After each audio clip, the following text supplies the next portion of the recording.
Hello everyone and welcome back to another video on the channel. Today we're going to be talking about another one of the HBO Max / in theaters releases that Warner Brothers has been doing over the past few months, and this one is going to be Tom and Jerry, which I was somewhat excited about because I did watch the animated show as a kid, and there's a few episodes that I do remember, mainly that really sad and depressing one that everybody always mentions. That episode is phenomenal, but there's a bunch of very fun and just purely entertaining slapstick comedy with, the silent film style. Yes, there's some dialogue here and there, but largely it's basically a silent film animated show, or I guess silent show animated show. I don't know what I'm saying, but it was a fun show, and so to bring that back now in the year 2021 is an interesting choice.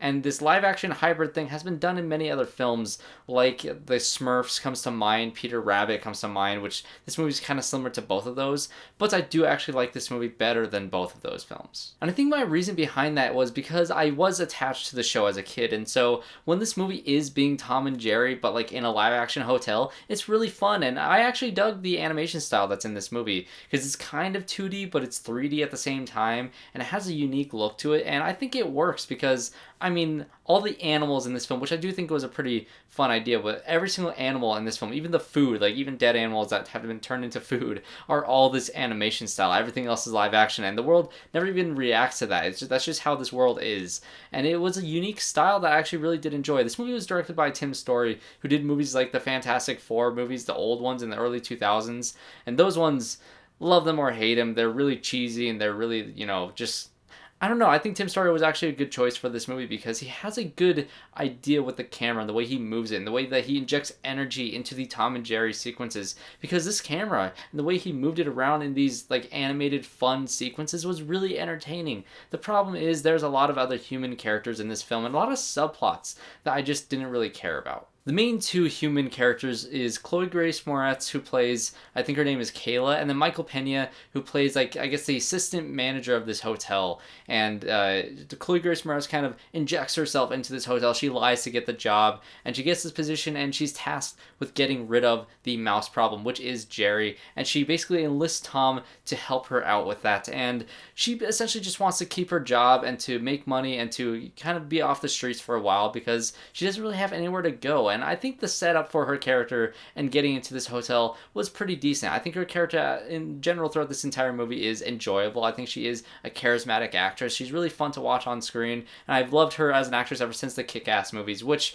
I find extremely entertaining. And I actually had a reference in WandaVision earlier a couple weeks ago, but I mean, I think she was fine in the movie. And Michael Pena, he had some really funny lines. When he's doing comedy, he really kills it. And there's some moments where he was like saying Instagram book face thing, whatever he was saying, like a mashup of all these different social media sites, was very funny. He had a lot of great lines like that throughout the film, and their rivalry was kind of like Tom and Jerry in of itself, and that was entertaining to watch for the most part. But at the same time, the whole thing was this hotel is hosting this wedding for these two characters, this couple that just really did not work for me because the guy in this couple was just the worst person ever. And like the woman who he's marrying, like, she deserves so much better than this douche. Like, come on, you can go anywhere else and date anybody else, just not this guy. But you're supposed to somehow care about this relationship that from the very beginning is set up as kind of like a fake online personality type relationship. And that's just one of the subplots with this couple. There's another subplot with this girl who just kind of shows up and has like a weird stare, and everybody's kind of scared of her, and she just kind of pops up in random scenes.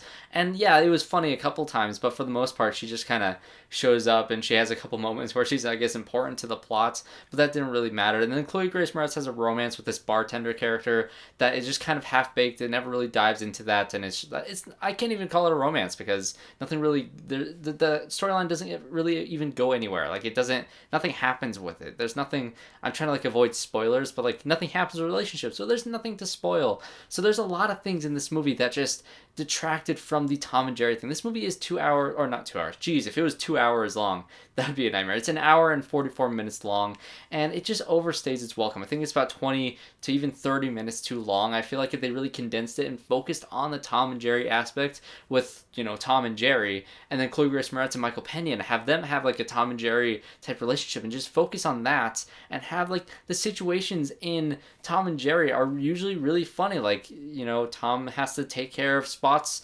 baby pup, and he has to try to not mess up this puppy while Spot is away. And when Spot gets back and this puppy is missing because, he got paint covered all over him and he needs to like hide this until he's able to clean him, and Jerry's just messing with him the entire time. That situation is fun. It's a fun, simple concept. And this idea of having this wedding, or really the idea of the wedding, just take that completely out, right?